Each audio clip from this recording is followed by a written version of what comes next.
Salam sejahtera untuk kita semua, saudara-saudara yang kekasih dalam Tuhan Yesus Kristus. Renungan Katekismus Heidelberg kali ini membahas pertanyaan nomor 18.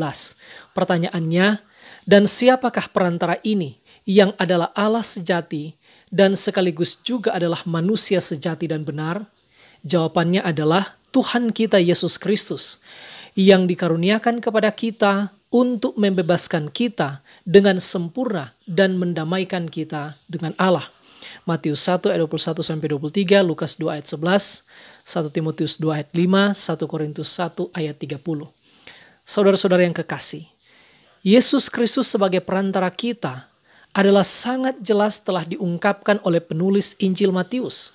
Dalam Matius 1 ayat 21-23, oleh terang dan iluminasi dari Tuhan sendiri, Matius mampu melihat ke belakang dan menyusun suatu untaian sejarah keselamatan yang bertolak dari perjanjian lama.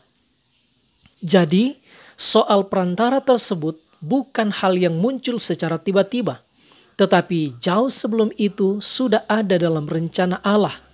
Rencana Allah itu tergenapi melalui kelahiran Tuhan Yesus Kristus.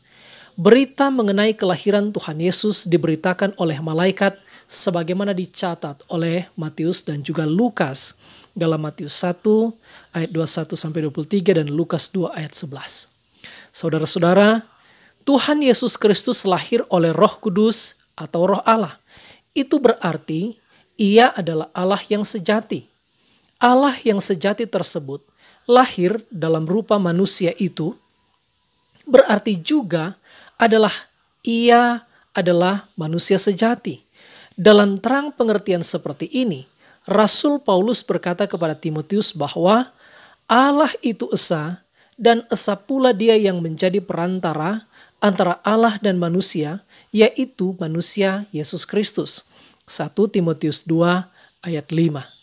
Saudara-saudara, dari pengertian di atas kita dapat melihat bahwa dari kodratnya Yesus Kristus adalah Allah sejati sekaligus manusia sejati dan benar. Karena Yesus Kristus adalah Allah sejati dan manusia sejati dan benar, maka Dia dapat menjadi perantara kita. Sebab untuk menjadi perantara manusia, Ia harus sama benar dengan kita manusia.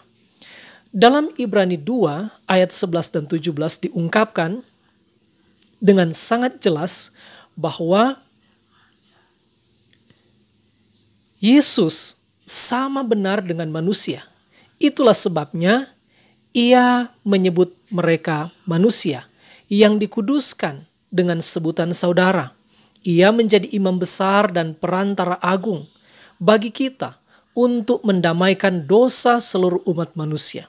Maka Yesus Kristus adalah Allah sejati dan sekaligus manusia sejati dan benar yang bertindak selaku perantara kita, umat manusia yang berdosa, dengan Allah Bapa. Demikian renungan kali ini, sampai jumpa di edisi selanjutnya. Amin.